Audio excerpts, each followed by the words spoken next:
अस्सलाम वालेकुम ख्वातीन व हज़रात। Today's dialogue with Azhar Nazir के साथ आपकी खिदमत में मैं एक दफ़ा फिर हाज़िर हूँ। तो आज का जो टॉपिक है वो है नॉइज़ पोल्यूशन या सौती आलूदगी। ये भी एनवायरमेंटल पोल्यूशन आज की दुनिया का एक बड़ा जो है वो टॉपिक है और बहुत सीरियस इशू है जो कि सारी धरती या ज़मीन का एनवायरनमेंट उसको पॉल्यूट कर रहा है और ह्यूमन लाइफ के लिए जो ये मुज़िर है। तो इसमें एक सेगमेंट जो है जो काबिल गौर है और हमारे मुल्क में ये या हम इन ममालिक में कदर ज़्यादा है वो है नॉइज़ पोल्यूशन या सौती आलूदगी। अब नॉइज़ पोल्यूशन जो है वो क्या होती है, ये तो आपके गिरदोपेश में जो है ऐसी बेअंगम आवाज़ें हैं जो कि गैर ज़रूरी हैं और आपके बॉडी और माइंड को कहीं ना कहीं ये जाके इफ़ेक्ट कर रही हैं। No matter if you for the time being absorb it as well, आप उस शोर शराबे को अब कहीं अपनी बॉडी में एब्जॉर्ब या माइंड में एब्जॉर्ब कर भी रहे हैं तो उसका लॉन्ग टर्म इम्पैक्ट जो है वो बहुत मनफी आप पर आ सकता है। और हमारे गिरदोपेश में जो है इस वक्त डिप्रेशन या टेंशन की एक बड़ी वजह ये भी है। फिर मैं रिवर्ट करूंगा पिछले चंद सालों में, 4-5 सालों में जो हमारे मीडिया में जो है वो एंकर्स का, न्यूज़ एंकर्स का एक स्टाइल चेंज हुआ है बात करने का और शायद इसके जो है वो ये स्टाइल अडॉप्ट किया गया। मुझे याद है कि पीटीवी के दौर में उन एंकर्स में एक ठहराव था और एक शाइस्तगी थी बात करने में। तो आजकल तो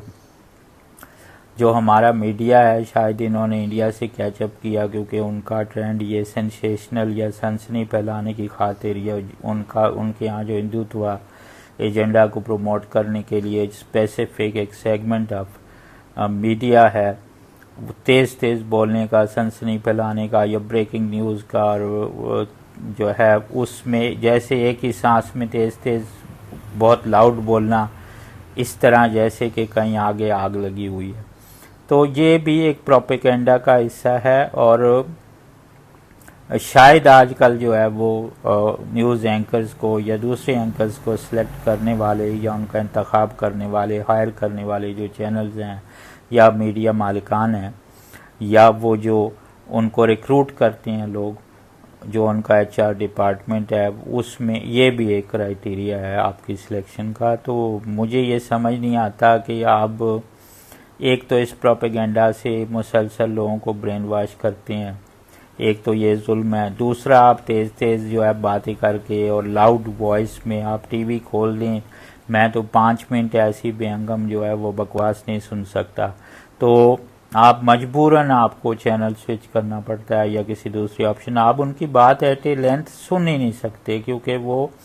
आपकी जो है वो समातों में एक मनफी जो है वो फैक्टर की तरह जो आपकी समातों से टकरा रही है, जो आपको नागवार महसूस होती है फौरी तौर पे, इंस्टेंटली। तो खैर उसके बाद जो है खैर बात से बात निकलती है तो ये हिंदुत्व की बात हो रही थी कि ये ट्रेंड शायद मीडिया, पाकिस्तानी मीडिया ने वहाँ इंडिया से कैचअप किया है। तो वो भी कोई वहाँ भी कोई जो ये कोई अच्छे समरात नहीं है या वहाँ का भी जो समझदार एक तबका है, बाशऊर जो लोग हैं इंडिया में भी इवन, वो भी इसकी मुखालफत करते हैं और इसमें कुछ जो है वो नाम भी नुमाया है।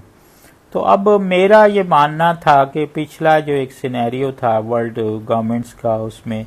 ट्रंप भी था, मोदी भी था और हमारा कप्तान भी था। ये एक ट्रायंगल थी, एक तिकोन थी। कहीं ना कहीं आपको इन सब में एक मुमासलत दिखाई देगी या देती थी। तो ट्रंप और कप्तान साहब तो रुखसत हो गए हैं, मोदी अभी तक डटा हुआ है इंडिया में। तो मोदी शायद इस वजह से अभी तक सरवाइव कर गया कि वो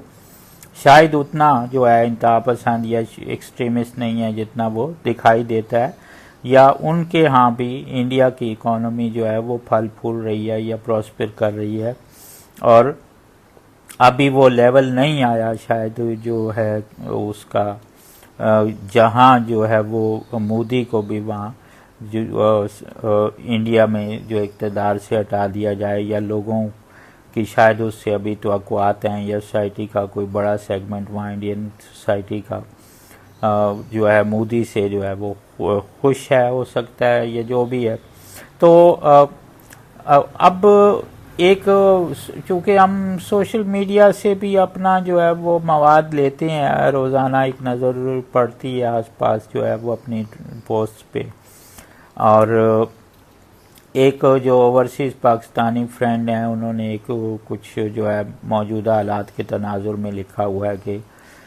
ऐसे लोगों का अपना एक लेवल है। तो मैं उनको ये कहना चाहूँगा कि भाई पाकिस्तानी जहाँ कहीं भी हैं दुनिया में, उनका सबका ही अपना एक लेवल है। In foreign countries they behave, क्यों बिहेव करते हैं स्पेशली डेवलप्ड कंट्रीज़ में, क्योंकि उन्हें पता है कि वहाँ they have been changed under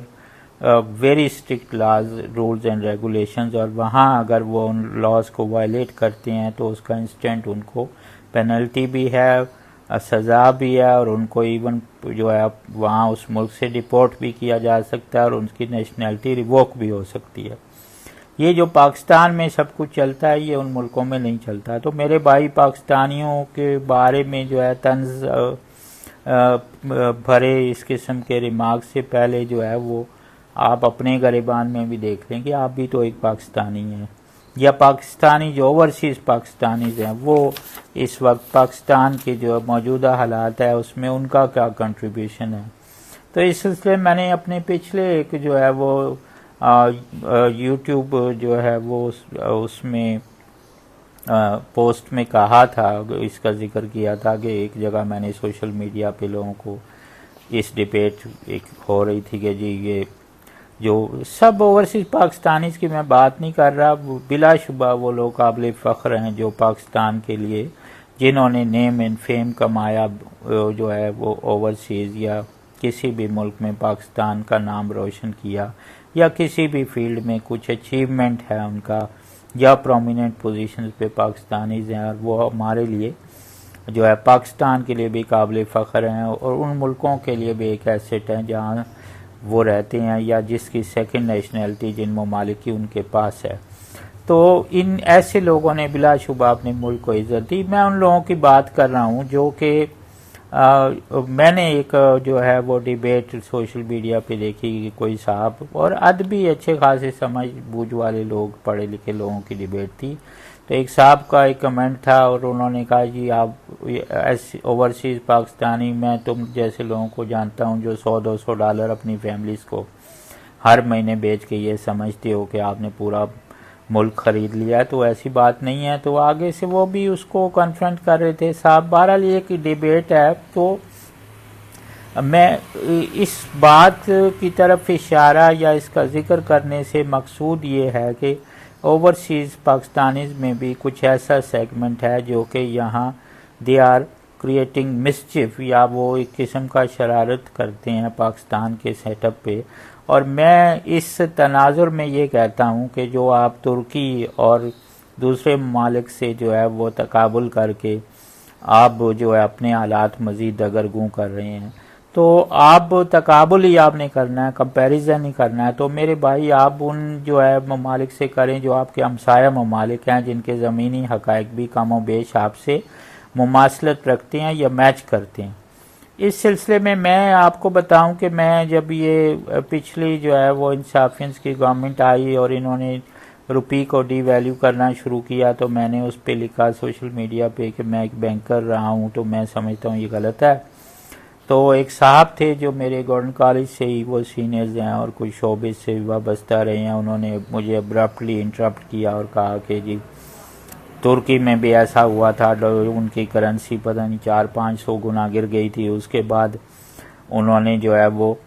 यकमुश्त उनकी काया पलट गई और उन्होंने इस कदर इकनॉमिकली प्रॉस्पर किया कि उन्होंने IMF के मुंह पे पैसे मारे और उन्हें ये भी कहा कि अगर आपको मज़ीद पैसा चाहिए IMF को तो आप हमसे कर्जा ले सकते हैं। तो ये भी एक प्रोपेगेंडा का हिस्सा था। बहरहाल मैं तो इससे उस वक्त भी इत्तेफाक नहीं करता था। अब ये तुर्की को कॉपी करने के नताइज भी आपके सामने जो हमारी मईशत का हाल हो गया है, या आवाम को रुपये डी वैल्यू होने की वजह से किस किस्म के जो है वो अजाब का सामना है और पेट्रोल महंगा होने से, रुपये डिवैल्यू होने से, अफरात ज़र से महंगाई आसमान को जो है वो छू रही है। और उसमें ये है कि फिर पाकिस्तानी का एक प्रोपेगेंडा ओवरसीज़ का ये भी है कि जी पाकिस्तानी टैक्स नहीं देते। तो मेरे भाई ये कौन सा पाकिस्तानी है जो टैक्स नहीं देता? इवन जो है वो आप अपने जो है वो पैदाइश से लेकर अपनी वफात तक हर पाकिस्तानी माचिस से लेकर फ़ज़ाई सफ़र तक 20 किस्म के जो है वो लाजमी टैक्स दे रहा है। आप बिजली का बिल, यूटिलिटी बिल्स उठा लें, फ्यूल कॉस्ट उठा लें, उन सब में जो है मतलब फ़र्क किस्म के लाजमी कंपल्सरी टैक्सेस लगे हुए हैं। तो ये पाकिस्तानी ही दे रहे हैं कि वो फरिश्ते आके आसमान से दे रहे हैं। तो ऐसे प्रोपेगेंडे का ऐसा ना बने, ना ही इस पर बिलीव करें। पाकिस्तानी जो है वो उनकी अपनी एक इंटेग्रिटी है या उनके अपने एक मसाइल हैं। और मैं ओवरसीज़ पाकिस्तानी से गुजारिश करूँगा कि आप जिन खेतों में रह रहे हैं उनके ज़मीनी हक़ाइक़ पाकिस्तान से बिल्कुल यकसर मुख्तलिफ हैं। हम खुद दूसरे ममालिक में रहे हैं, मैं जापान, ऑस्ट्रेलिया और दूसरे कंट्रीज़ में भी रहा हूँ। तो वहाँ की सूरत हाल को यहाँ अप्लाई करना छोड़ दें। यहाँ का तकाबुल करना है तो आप अपने हमसाया ममालिक से करें, इंडिया से करें, बांग्लादेश से करें, जिनकी जो है वो कॉमो बेस खित्ते की ज़मीनी हक़ाइक़ या उनकी इकॉनमीज़ का कोई आपसे कोई जो है वो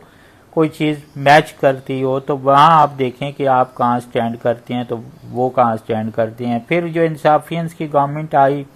तो मैं एक दफ़ा वही डिस्क्लेमर है मेरी तरफ से कि मेरा इंसाफियंस से कोई पर्सनल किसी किस्म का कोई जो है वो इशू नहीं है।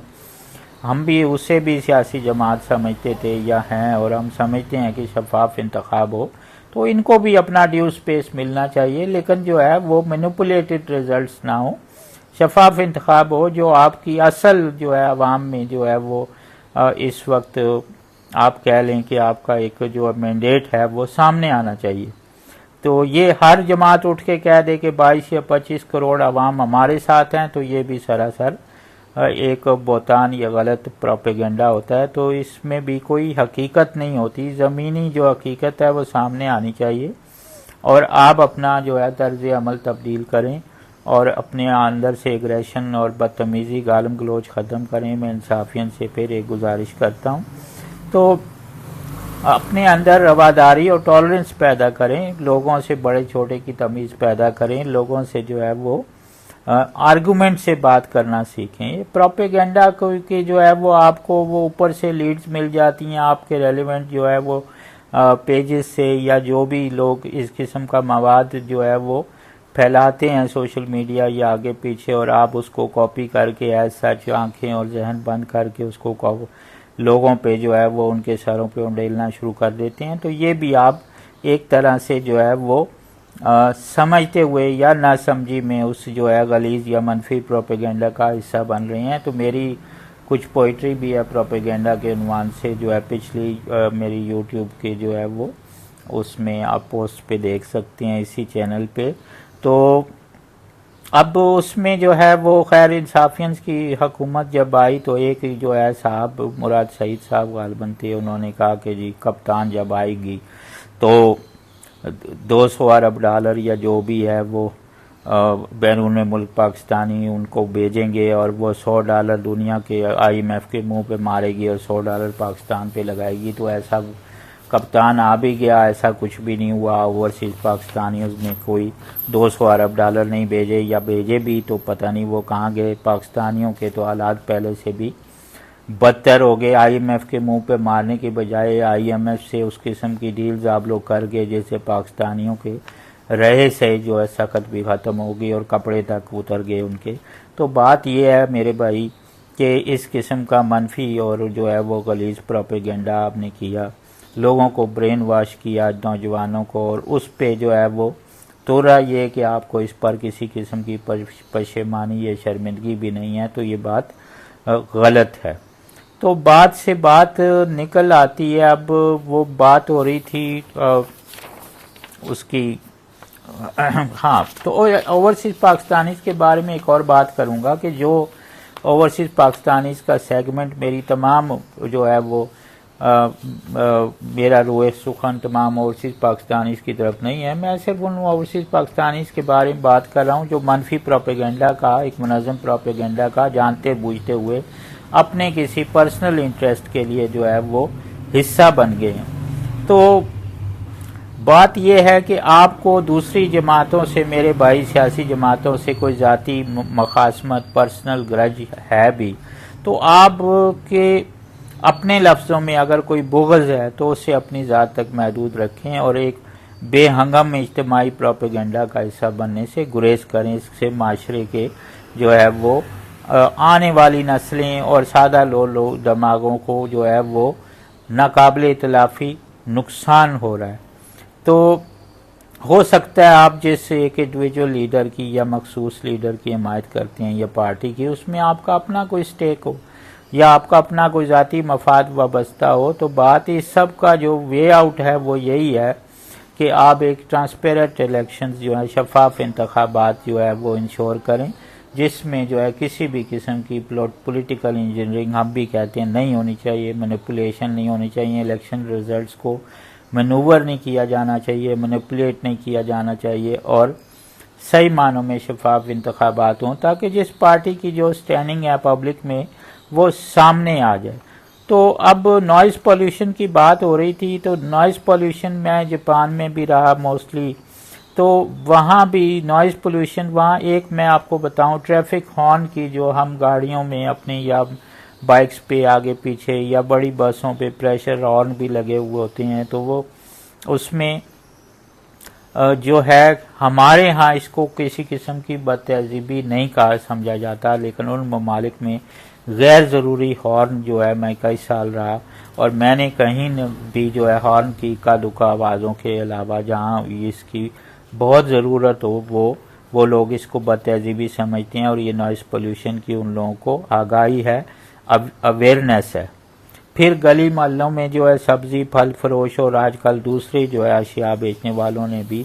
जो है बगैर किसी शायद इदारे की जो है वो परमिशन के या उनको यहाँ जो जिसकी मर्जी आती है वो करता है, तो उन्होंने भी लाउड स्पीकर्स पे जो है आपके कान फाड़ने शुरू कर दिए हैं, तो उनको भी पूछने वाला कोई नहीं है और ये सब आपकी समातों पे एक नागवार असर मुरतब करता है और वो शोर आपके माइंड के किसी हिस्से में जाता है और आपकी बॉडी उसको timely for the time being absorb कर भी ले, तो कहीं आगे जाके उसका असर डिप्रेशन या टेंशन की सूरत में ज़रूर ज़ाहिर होता है और जूँ आपकी एज ग्रो करती है तो आपकी इन आवाज़ों या शोर शराबे के ख़िलाफ़ मुदाफ़ियत भी कम होती जाती है। तो इस किस्म की अब जो है वो आखिरी मैं इसका इख्तिताम आज की गुफ्तगू या इस वीलॉग का इस बात पे करूँगा कि जहाँ अब क्या सौती आलूदगी या नॉइज़ पोल्यूशन को कैसे आप कंट्रोल कर सकते हैं। खैर जो इदारे हैं एनवायरमेंटल पोल्यूशन पे काम कर रहे हैं, शायद उनको इस पे भी कुछ थोड़ा बहुत लेजिस्लेशन उन्होंने की हों, लेकिन इसका कोई अमली नफाज कहीं नज़र नहीं आता। तो एक सादा सा फार्मूला है मेरे भाई कि live and let others live वाली बात है कि सुकून से खुद रहें और दूसरों को भी सुकून से रहने दें, जिंदा रहें और जिंदा रहने दें लोगों को। तो कोशिश करें कि जिस कदर आप पुरसुकून रह सकते हैं, शोर शराबे से दूर रह सकते हैं, उतना ही वो आपके लिए बेहतर है, आपकी जिस्मानी और जहनी सेहत के लिए भी बेहतर है। और अपना बहुत सा ख्याल रखिएगा। आज की गुफ्तगू का मैं यहाँ इख्तिताम करता हूँ। मुझे इजाज़त दीजिएगा। अल्लाह हाफ़िज़।